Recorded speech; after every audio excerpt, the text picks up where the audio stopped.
Anomboantsika ny famparalam-baovao amin'izao alina izao moa ho an'ireo rehetra izay nahare dia niesika indray ny tany ho an'ny androany hariva tamin'ny 7:40 minitra hariva teo. 3.5 tamin'ny marjefy ny Richter ny refin'izany ary tao Ankoririka tao Anosibe Ifanja faritra Itasy no nisy ny foibeny izay fietsehana izay. Nahare izay fivotra ny tany izay avokoa moa hatrany Antsirabe sy Moramanga hatrany Mianovazo any tamin'ny 4 ora ihany koa sy 3:20 minitra ny hariva teo no mbola nisy ihany koa ny fietsehany tany ary mbola tany Ankoririka Anosibe Ifanja faritra Itasy any no nisy ny foibeny izany 2.4 tamin'ny marjefy ny Richter kosa ny refiny izay. Talohan'izay ihany koa nefa ora iray talohany tamin'ny 4 ora io izany hoe tamin'ny 3 ora hariva no nisy ny fietsehany tany tao anatin'izany dia 2.5 tamin'ny marjefy ny Richter ihany koa ny refiny ary tany Bongolava no nisy ny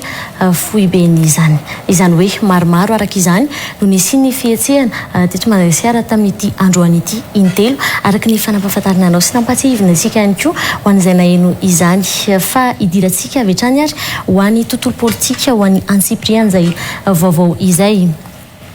Ny filoham-pirenena sy ny fiadidinan'ny Repoblika samy rery no mandray ny fanapahan-kevitra eto amin'ny firenena raha dia misy aza ny governemanta sy ny ministera samihafa ho iparaina Auguste Androany manoloana ny taratasy nalefa ny Italiany kabinetra ny fiadidinan'ny Repoblika tany amin'ny masovon'ny vondrona Eoropeanina mikasika ny fifidianana sy ny toetra ara-politika eto Madagasikara. Tsy fomba fanao eo amin'ny sehatra ny diplomasia mihitsy hoy izy ny fandefasana taratasy mivantana amin'ny masovo nataony Italiany kabinetra ny fiadidinan'ny Repoblika Romy Vos Andrianarso tsy mahagaga nefa izao fahadisoana ataony fiadidinan'ny Repoblika izao satria tsy misy olona miara-miasa akaiky amin'ny filoham-pirenena ka tena diplomaty na vita fianarana manokana momba ny diplomasia hoy Paraina Auguste. Totsirabe faritra eo amin'ny sariny Andra Rabesatra.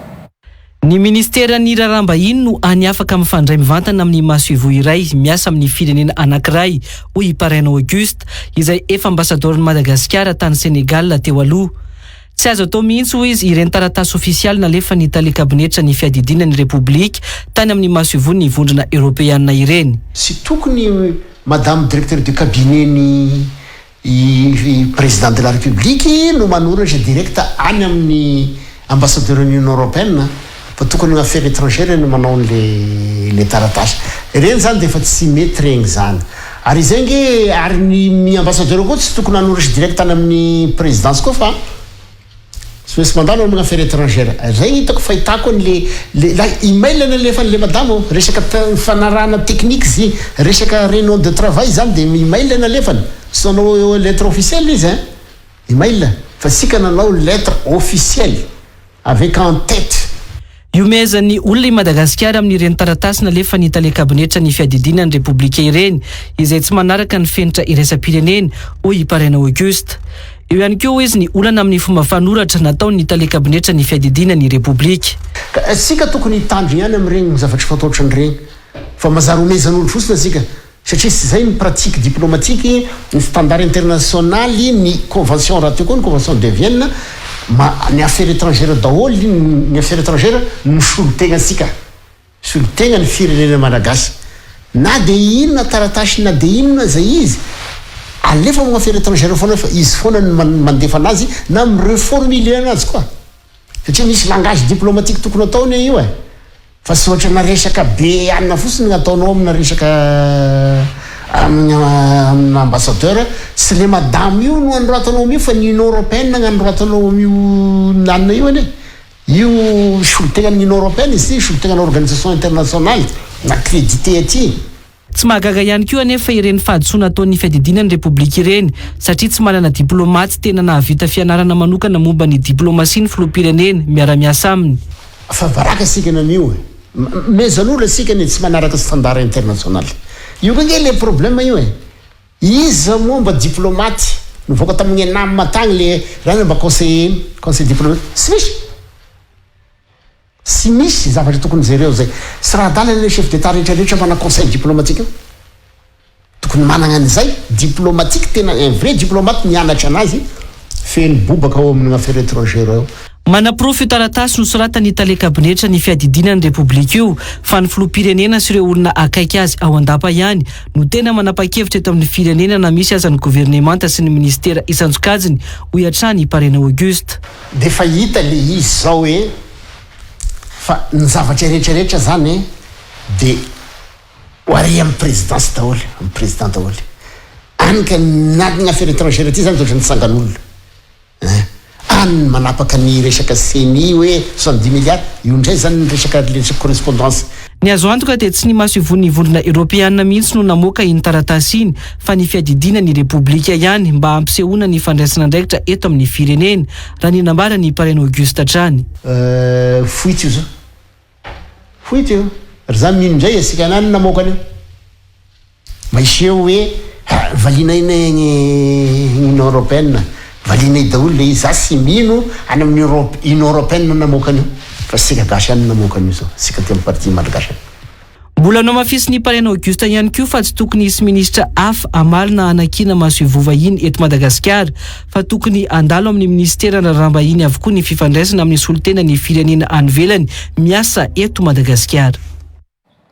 Fa mahagaga ny tsy andraisan'ny ministra ny rarambahiny fepetra ka mampiantso ny maso ivony vondrona Europeana Isabelle Delattre taorindra ny fanambarany mikasika ny tokony ampiarana ny fifanarahana iraisany pirenena nosony avy ny Madagasikara tamin'ny taona 1,790 ireny ho ny mpamakafaka politika sady mpanohana ny fitondrana Moussa Soali Androany. Nambara ny fatsy HCC akory ny maso ivovahiny ka andidy ny lalàna ampiarana eto Madagasikara izay tafiditra ao anatin'ny fiandriana pirenena izany. Mihoatra noho ny asa sy andraikitra tokony ataony eto Madagasikara ireny fahasahin'ny vondrona maso ivony vondrona Europeana ireny hoy Soali Moussa. Tojo rabe fatra eo amin'ny sariny Andry Rabe Saotra Atrany.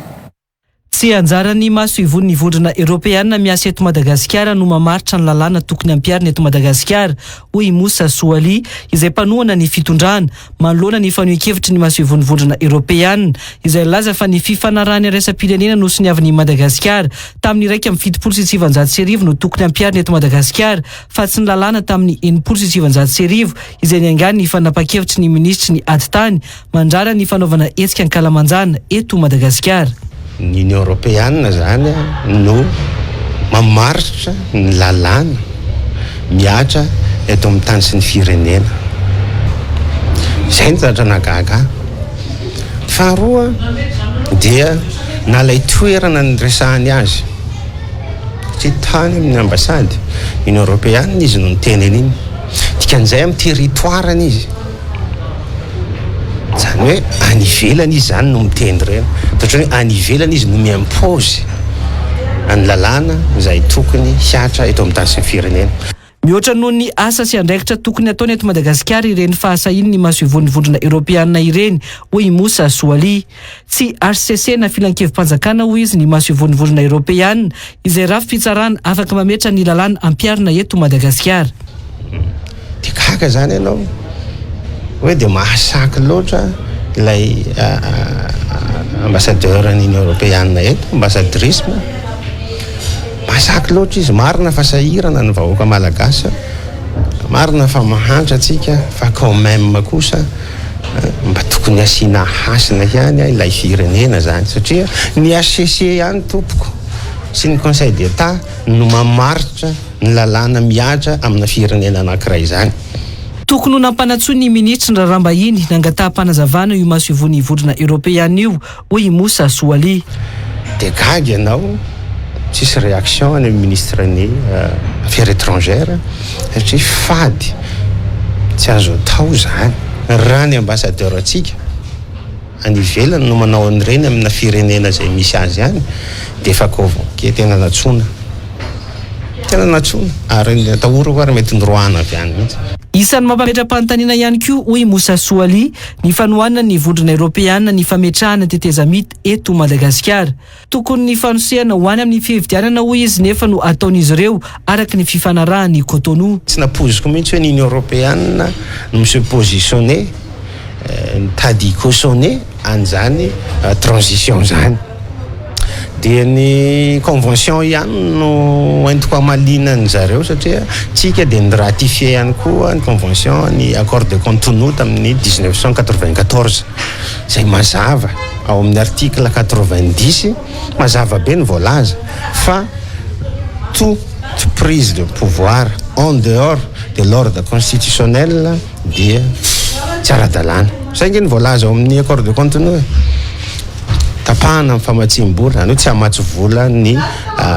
fahefana tsy azo amina tsy ara-dalàna zany ny voalaza ao ka gagy ianao hoe lasa mitady cautionné an'ilay transition indray zany ny Union européenne. Fotoana izao tokony ametrahana firaisan-kina eto Madagasikara na mpanohitra na mpitondra manoloana ny fanitsakitsahany ny vahiny ny fiandrianam-pirenena hoe ity mpanohana ny fitondrana ity. Manam-pahaizana manokana amin'ny resaka tetezamita lasa tetezamita ny fitondram-panjakana raha ny nambarany solombavam-bahoaka ny feno arivo atsinanana Mohamad Ahmad Androany. Ny eo amin'ny fitondrana ihany ho izy no mivoy io resaka tetezamita io fa tsy mila izany ny vahoaka malagasy fa vao maika aza ampiditra andavaka izany. Manaiky ny fanatsarana ny zotram-pifidianana kosa nefa ity solombavam-bahoaka miaradia amin'ny siteny Randriana Solonyaiko ao anatin'ny miavatoro ity. Totsy Rabe Faritra eo amin'ny sariny Andry Rabe Saotra.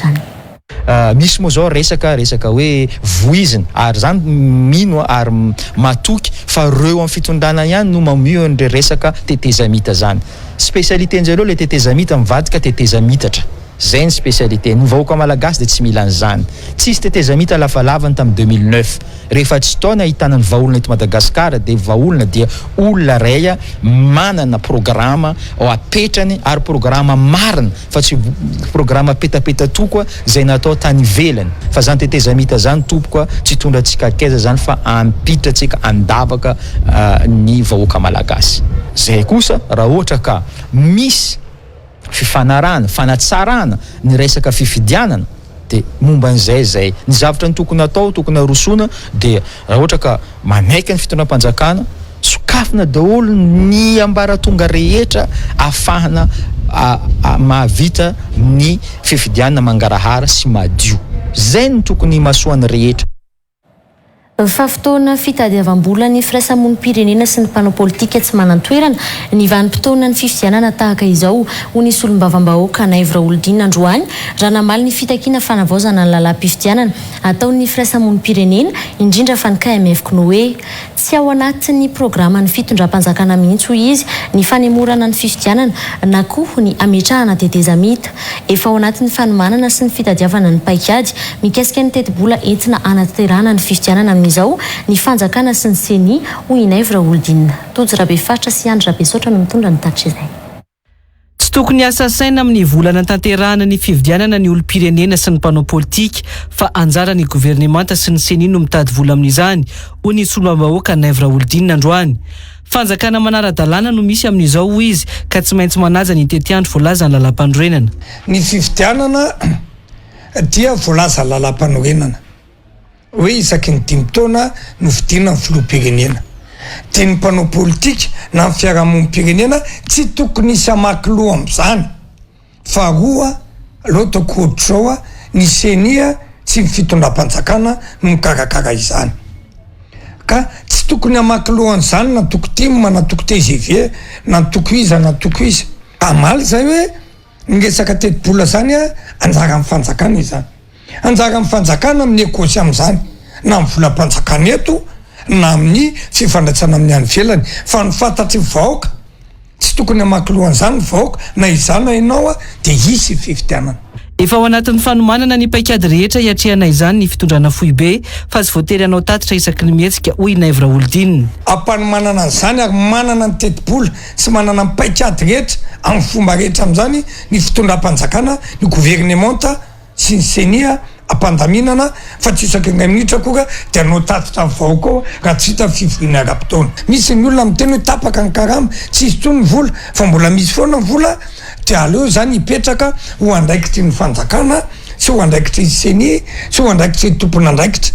Fa ny vahoaka ny asanay vahoaka ny asako sady vahoaka solombavam-bahoaka dia mijery ny anarako hoe te hifidy ahako ao ve ny anarako satsao dia anjarako ny miady. Ny anjara ny mpanao politika dia miomana amin'ny fifidianana. tsy azo kena mihitsy ny fanemorana ny fividianana na ny fametrahana tetezamita ho iatrany Naivo Raholdinina. Ny azo ambara dia tsy eo anatin'ny programa fitondram-panjakana ary tsy misy anaiky an'izany eto na inikantra ny inkodona hoe tsy hisy ny fividianana na hoe anao tetezamita vaovao andrebrebena ny saim-bahoaka na hoe izy kotana alohan'ny fividianana nao anatin'ny fividianana nao rina ny fividianana fa izay ny ahitany hoe misy fanjakana mahefy eto misy mpitandro filaminana eto. Mikasika ny fanovana ny lalam-pividianana takin'ny firaisamonim-pirenena sy ny antoko politika avy amin'ny fanoherana dia nilaza i Naivo Raholdinina fa vanim-potoana fitadiavam-bola ny firaisamonim-pirenena sy ny mpanao politika tsy manatoerana izao akaiky fividianana izao. Ny voalohany dia rehefa akaiky fividianana ohatr'izao ny fiarahamany ny fiarahamonim-pirenena sasany avekeo sasany satria izy ireo dia milaza fa fiarahamonim-pirenena fikambanana tsotra dia mangataka budget tseroa hoe anara-maso fividianana nefa misy tsy manara-maso fividianana akory ary tsy misy lanjany akory misy lanjany dia akaiky fividianana ohatr'izao fikaramany ireo akaiky fividianana ohatr'izao koa fipotrahan'ny mpanao politika rehetra zay tsy hita hatramin'izay fipotrahan'ireo mpanao politika 10 taona 10 taona tsy nanao asa soa fa rehefa tonga ny fividianana dia mizara kiranila mizara voanjobory dia rehefa tsy lanina lany dia tsy hita tsony indray ka occasion na fotoana ahafahan'ireo miseho zao amin'le tombotsoa manokana mety misy tombotsoa manokana filohan'ny KMF Knoenge io satria olona tsy hanao fotsiny izy mety mba mahatetipolo izy amin'le hoe manara-maso fividianana. Tsy mitovy tantana mihitsy ny lalàna amin'ny feny fividianana sy ny lalàn'ny fananantany ho iatrany ny solomam-bahoaka Naivo Raholdinina raha namaly ny filohan'ny KMF Knoe. Fa tsy azo afangaro mihitsy hono ohatrany hoe lalam-pividianana sy lalàna fananantany. Ny lalam-pividianana tsy ampiasaintsika ohatra dia lalam-pividianana nampiasaintsika ka nalany any filoha Rajaonarimampianina tamin'ny 2014 na ahafahan'ny filoha Mahakaravalomanana izay efa condamné nirotsaka tamin'ny 2014 fa ny lalàna amin'ny fananantany efa 7 taona ny domaine efa tamin'ny androny fanjanahantany mila miova tsy takan'ny KMF Knoe zany tsy takan'ny filohany zany. Hatreto moa dia tsy mieritreritra ny anova ny lalam-pividianana ny fitondram-panjakana raha ny taratasy nalefa ny talaika abinretra ny fiadidina ny Repoblika tany amin'ny maso ivonivondrona Europeanina ny 20 Aprily lasa teo.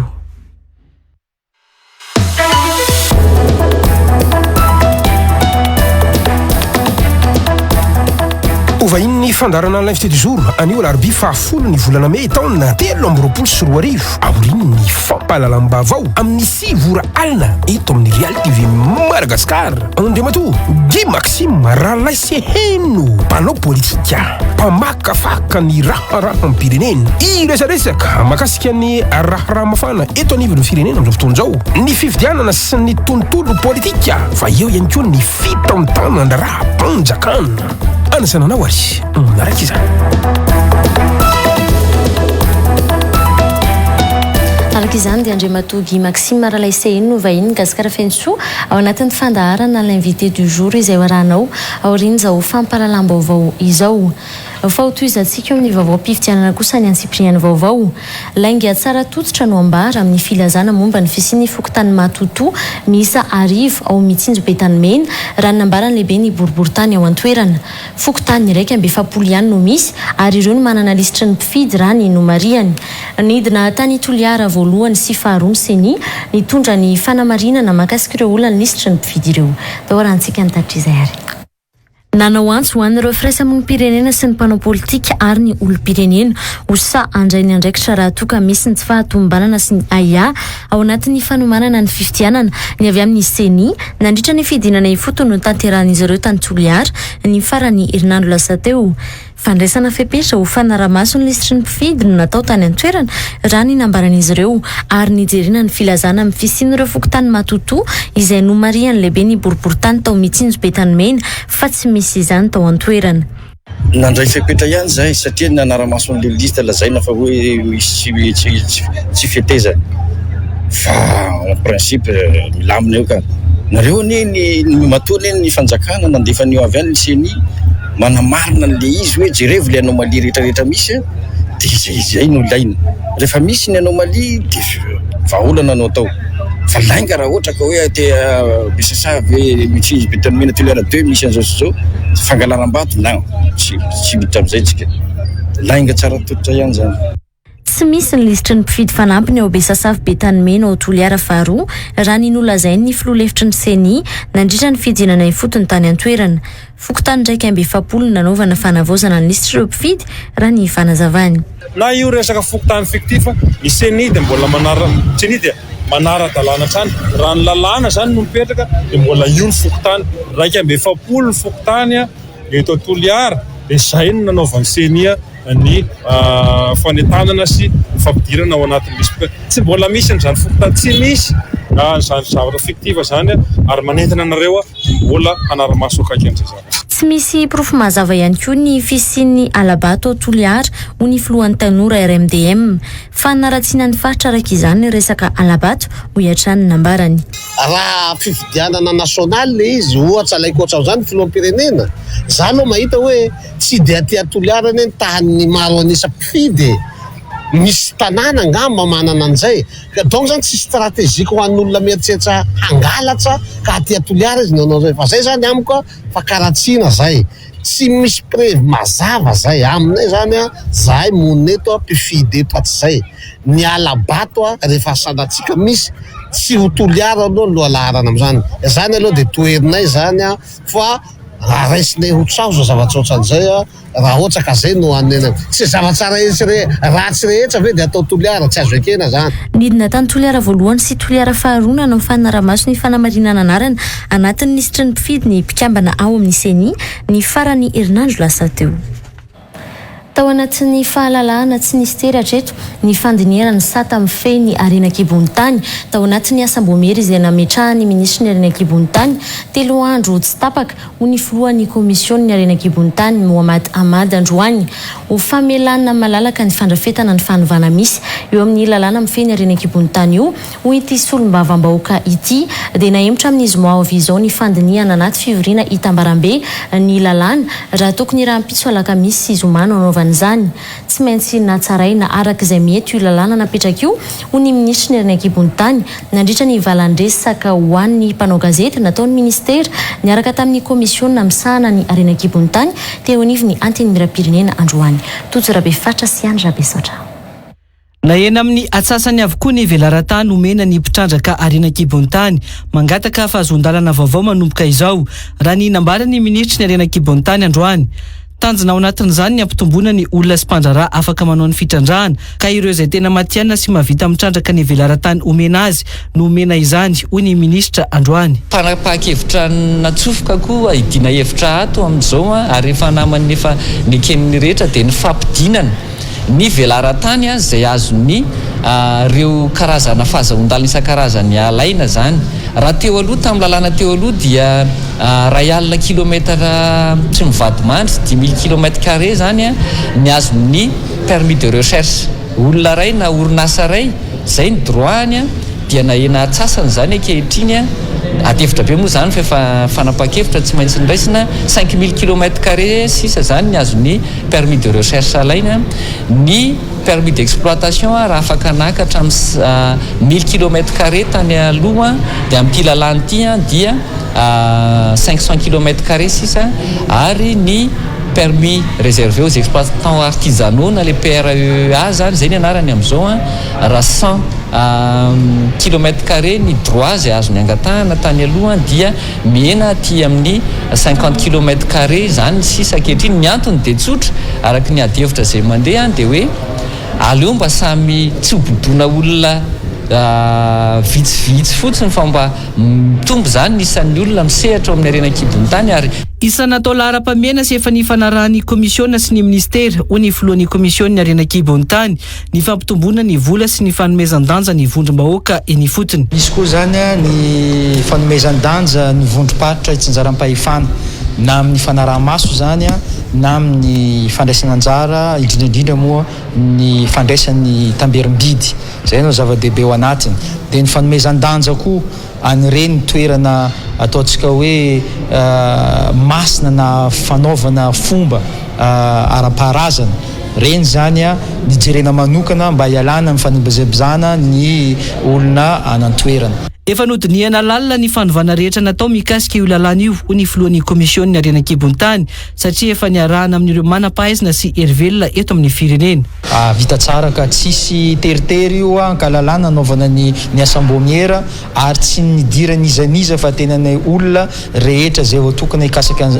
andinika an'izany ihany no tonga hatreto aloha. Tapitra androany alina moa ny 3 andro nanatanterahana ny asambômiera andiniana io lalàna amin'ny feny Arenankibon-tany mialoha ny androsoana azy amin'ny fivirina Itambarambe ny zoma ho avy izao io. Vola mitetina 700 tapitrisa ariary no mbola tsy nalohan'ny mpanjifa amin'ny orinasa Jirama hatramin'ny taona 2012 hatramin'izao raha ny nambarany Italia Arabatro ny orinasa. Mbola marefo arabola noho izany raha ny nambarany ity orinasa ity. No marian'ny Francesca Andriamampiona ihany koa fa mbola mivarotra faty antoka hatrany ny orinasa Jirama hatramin'izao satria tsy mahasahana ny fandaniana ny vidy omena ny mpanjifa amin'ny sarany jiro izay eo amin'ny 500 ariary ny kilowattheure. Omena raha vao arvony tsy masehaka ny sarany ny vidiny herinaratra varotan Jirama hoy ny Italia Arabatro ny orinasa androany. Hatreto izy mbola mivarotra faty antoka ny orinasa amin'ny sarany herinaratra izay omena ny mpanjifa. Ny antony aloha voalohany indrindra dia ny hoe hatreto aloha ny orinasa Jirama dia mbola mivarotra aperte amin'ny mpanjifa satria raha io vidina kilowattheure viditsika io zany eo amin'ny 500 ariary io moyenne ny vidanantsika anazy dia mbola eo amin'ilay hoe tsy mahasehaka ny sahany ny vidiny. Mbola marefa amin'ny lafiny arabola ny Jirama hoy hatrany ny Italiany varotra. Mpanjifa maro any nambarany no ananany orinasa Jirama trosa nanomboka tamin'ny taona 2012. Samy voakasika io tsy mandony sarany herinaratra sy ny rano io ny sokajin'olona rehetra izay no marian'ny Italiany varotra io fa efa mitetina 700 tapitrisa ariary io trosa ny Jirama amin'ny mpanjifa io. Ny situation ny Jirama dia iaraha malala hatramin'izay fa mbola marefo dia marefo indrindra miresaka arabola. I manarakaraka an'izay vente à perte zay dia ny fisian'ny trosan'ny Jirama maro any mpanjifany. Zany hoe misy mpanjifany Jirama maro be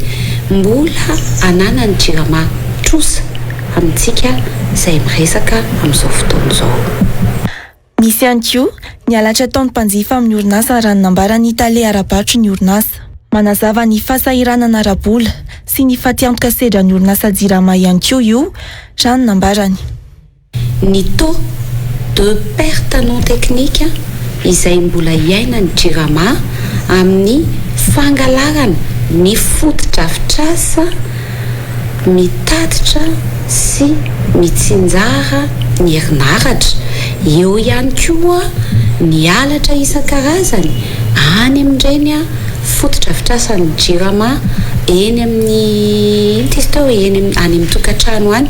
Nanentana ny olom-pireneny Itory raha mahita trangan'halatra moa ity Italia Arabatro ny Jirama ity ary no mariny fa efa miroso amin'ny fanapahana ny herinaratra ireo mpanjifa tsy mandovola ihany koa ny orinasa amin'izao. Fa amafisina ny fiara-miasa ny fadiseranana sy ireo fadiseranana hafa aty amin'ny kontinanta afrikanina mba hiadina amin'ny endrika trafika samihafa amin'izao raha tsy laza afa-tsy ny zava-mahadomelina ho ny Italia Jeneraly ny fadiseranana. Efa manomboka mametraka ny politika arabola sy ny fanamafisana ny fahaiza-manao miaraka amin'ireo komity mpitantana ny bropasitra misahana ny fampiroboroboana ny fahaiza-manao ivondrona n'ireo firenena 420 aty Afrika ihany koa i Madagasikara raha ny vaovao azo hatrany. Mampiatrano ny andiany fa 730 amin'ny fivoriany ireo fadiseranana amin'ny firenena aty amin'ny ilany atsinanana sy atsim'ny Afrika i Madagasikara nanomboka omaly sy androany. Mikaela Andrianjaka sy Anja Rakotonirainy. Fifampizarana traikefa tsara eo amin'ireo fadiseranana maneran'ny Afrika atsinanana sy atsimo ary ijerena ny fahaiza-manao ny fadiseranana maneran-tany no atao anatin'ny fampidiniana izay nataon'izy ireo nandritra ny 2 andro nanomboka omaly raha ny nambarany Italia Jeneraly ny fadiseranana. olona maherin'ny zato no tonga eto Madagasikara izay mandray anjara amin'izany ka jerena ao anatin'ny fionana ihany koa ny ahafahan'ny firenena mahazo tombony ara-ekônomika amin'ny asa izay tanteran'ny fahatiseranana hoy ny tale général ny fahatiseranana. Ny intégration régionale io dia ahafahana mijery ny tombo firenena tsirairay ka zay mihitsy no mahatonga ny fahatiseranana mivongona mivory mba mifandinika manome ny mizara aloha ny bonne pratique dia mijery hoe inona ny orientation fa mizara hoe inona zao ny zavatra tsara nataonay zao ny nataony hafa eo koa ny avy amin'ny OMD mba mitondra koa ny anjara brikiny zareo dia mifandinika amin'izay mba ahafahana manao orientation politique zany amin'ny fiombona be maneran-tany ny fahatiseranana. Mifandray amin'ny fahatiseranana amin'ny firenena samihafa ny fahatiseranana malagasy saingy mila amafisina ny fahaiza-manao eo amin'ireo tompon'andraikitra eo anivon'ny fahatiseranana sy ny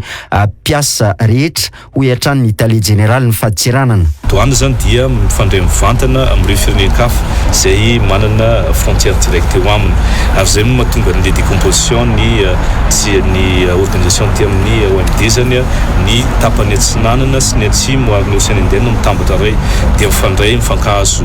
afaka mifampiantso ny tale général anatin'ireo misy mpinamana ary ny sasany mifandray tena mifanakaiky be zany mifandraisana raha ohatra hoe misy rafitra mipetraka amin'ny ady amin'ireny crime transnational reny dia moramora kokoa no mametraka ny paikady zay tiana hoentina ahafahana miady amin'izy ireny. Marina tokoa fa ny amintsika eto misy ny mode opératoire zay mampifandray firenena maromaro ao anatin'izay anisany tena actif be ary ahitana vokatra ny fiara-miasa ohatra miaraka amin'ny douane mauricianina sy ny douane malagasy amin'ny fanenjehana n'ireny trafikina zava-mahadomenina ireny. Nanomboka omaly ary farana rapitso 13 ny fivoriana iaran'ireo firenena 14 mivondrona ao anatin'ny komity mpitantana ny bureau-paritra misahana ny fampiroboroboana ny fahaiza-manao aty Afrika atsinanana sy atsimo ka ao anatin'izany ny fahatiseranana malagasy.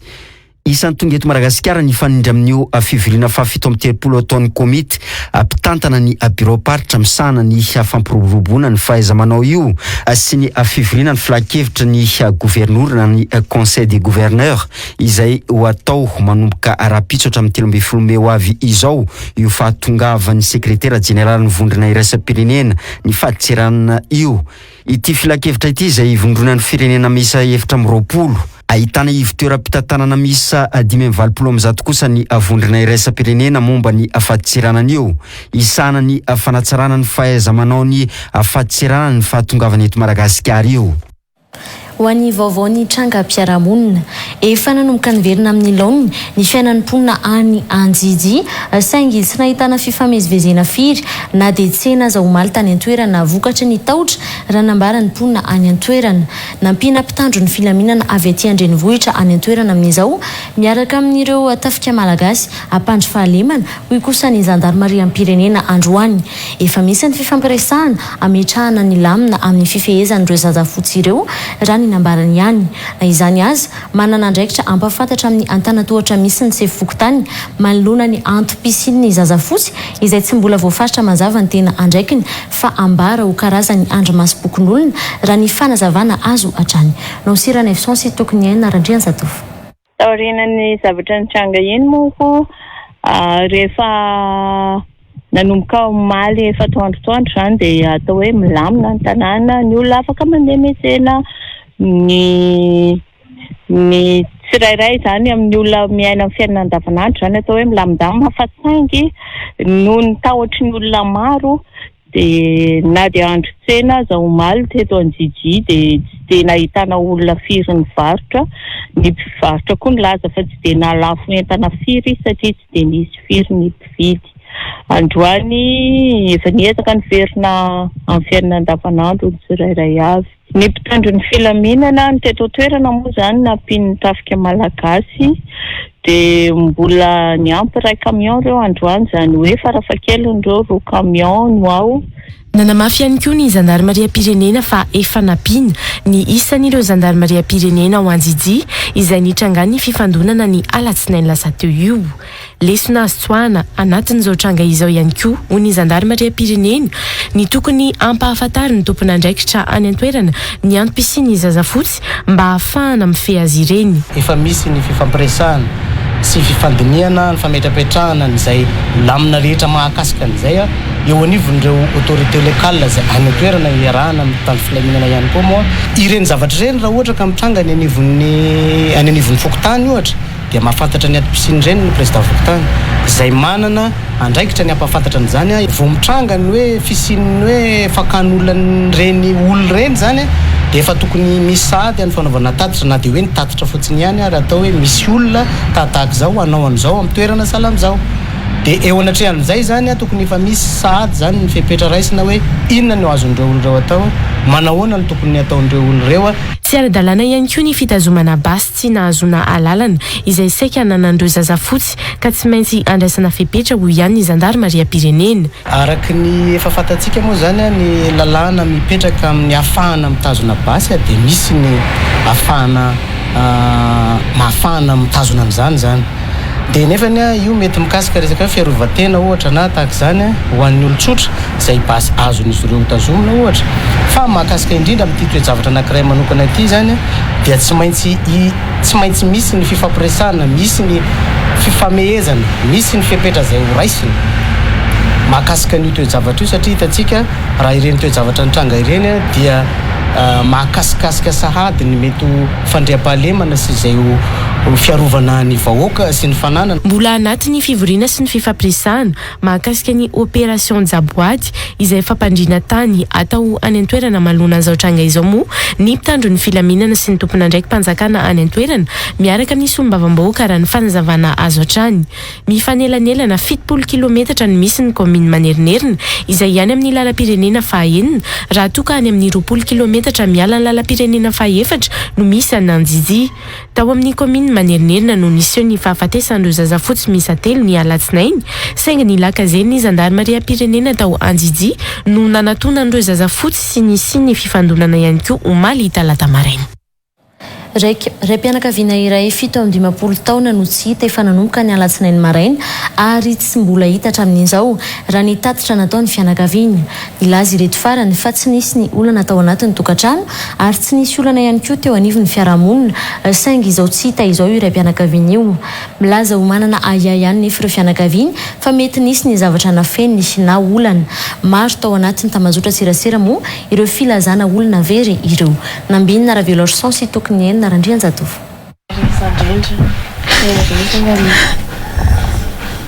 mbo hita raha ohatra ny hoe ke mba misy sarina ohatra izany dia mba miaina ao anatin'ny alahelo ireo fianakaviana io ray mpianakaviana tsy hita efa 3 androandroany io tao anatin'ny ranomaso no ny tantaran'ny vadiny tamin'ny mpanao gazety ny Real TV fa andeha hitsena no nivoahany io ray mpianakaviana 17 taona io ny trano saingy tsy titsony hatramin'ny androany dia izy nandeha mivoaka maraina iny a tamin'ny 5 sasany teo eo na sy fefany dia tsy mbola miverina hatramin'izao nefa izy tokony nandeha nitsena hividy sakafo ataon'ny zareo cantine na tsisy adiady aloha fa izy somary marararendoa zay foana izy mitariana hoe marararendoa fa mihina-panafody izy aloha dia avao dia mbola tsy nitariana hoe ohatr'izay fotsiny fa tsy hay tena tsy niady tena niala adina zay mbola niala vavaka mbola nakany amin'ny havany mbola kiliavana raha gagabe ariva be zay vao tonga avy any hoe fa misy sinona maraina izy dia zay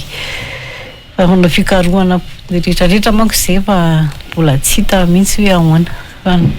tadina manaraka dalina zay moa tia amoron'ny dalina ity dia nitahiran'ny dalina sy rehetrarehetra tsy nahita fandehanany rehetrarehetra mihitsena sy ohatr'izany tsy nahita mihitsy no tetezina avokoa hatramin'ny toerana rehetra izay mety ahitan'io ray mpianakaviana io hoy ireo fianakaviana saingy tsy nahita anazy mihitsy efa nanontaniana dia hoe tsy nandalo tao izy zay mihitsy ngamany satria hoe tsy hita hoe ahoana tsy hita hoe nanina izy tsy nakaleka izy naka anazy le miaraka mihitsena aminazy dia atahorana izy nefa zay efa nandita an'hôpitaly fa izy koa le tsy dia mahita tsara dia minjirazira zay mety angamany mety misy zavatra nafeniny fa tsy nitantarainy anay mihitsy fa nefa izy rehefa misy problème fampiresaka foana zay fa tsisy problème mihitsy aloha la hoe zavatra nisy teo aminay tsisy zavatra saika ahitana filazana fahaverezan'olona ny anatin'ny tambazotra serasera Facebook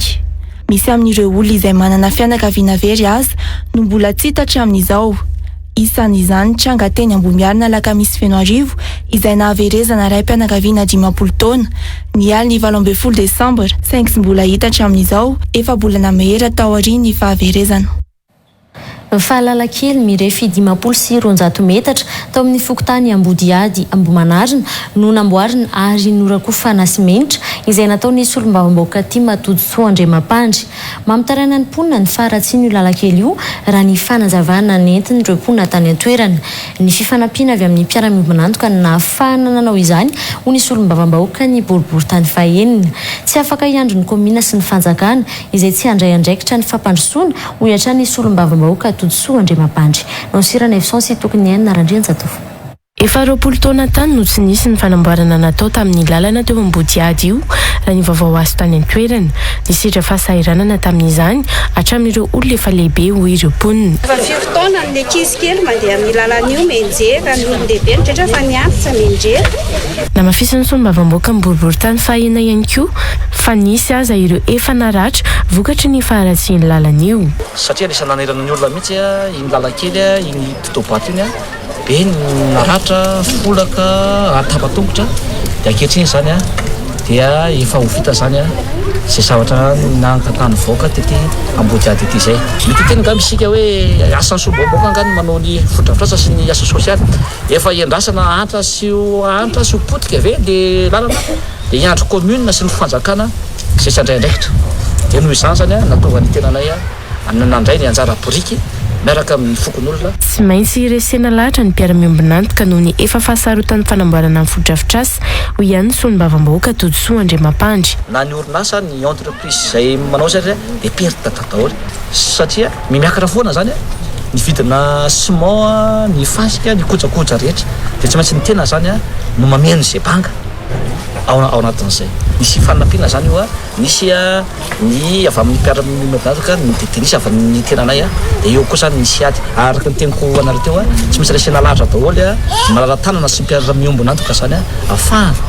manao zavatra fodrafitrasa tahaka izao. Lalakely misy 5 no efa vita tamin'ity herinandro ity tany amin'ny boribory-tany fahenina raha ny nambarany solombavambahoaka ka tao anatin'izany ny lalana tao Ambaravarakazo, Ambodivona, Ambohimanandray, Betafo ary Ambohimandroso. Ho an'ny vaovao ny fanatanjahantena, ady sahala iray no iray no nisarahany Real de Madrid sy ny Manchester City raha ny fandona teo amin'ny lalao manasadalana mandroso amin'ny fiadina ny amboara Ligue des Champions natao tany Madrid omaly. I Vinicius Junior no nampiditra ny baolina ho an'ny Real de Madrid tamin'ny minitra 4:30 tao anatin'ny fizaram-potoana voalohany. Nisaraka tamin'ny isa iray no oatra ny rotota tamin'ny fizaram-potoana voalohany io saingy tany amin'ny minitra 7:20 ny fizaram-potoana faharoa indray no napiditra baolina ny Manchester City tamin'ny alalan'ny De Bruyne. Ny 7:20 eo avy izao no anatanterahana lalao miverina ahitana izay ho tafiakatra amin'ny famaranana. Ho an'ny any oalina i AC Milan sy Inter Milan no ifandona izay samy ekipa italiana. I AC Milan no mampiatra ny voalohany ho an'ny ANU ary ho tanterahana eo amin'ny kianjan'ny San Siro no anaovana azy raha tokany 19 Mey no mampiatra ny i Inter Milan izay eo amin'ny kianja iray ihany saingy miova ho kianjan'ny Giuseppe Meazza ny anarany. I AC Milan sy Inter Milan izay efa nifandona tamin'ny manasadalana ihany koa tamin'ny taona 2013 amin'ny 10 Jona moa ny lalao famaranana ho an'ny Ligue des Champions io. Izao kosa risika dia hiditra amin'ny pejitoka.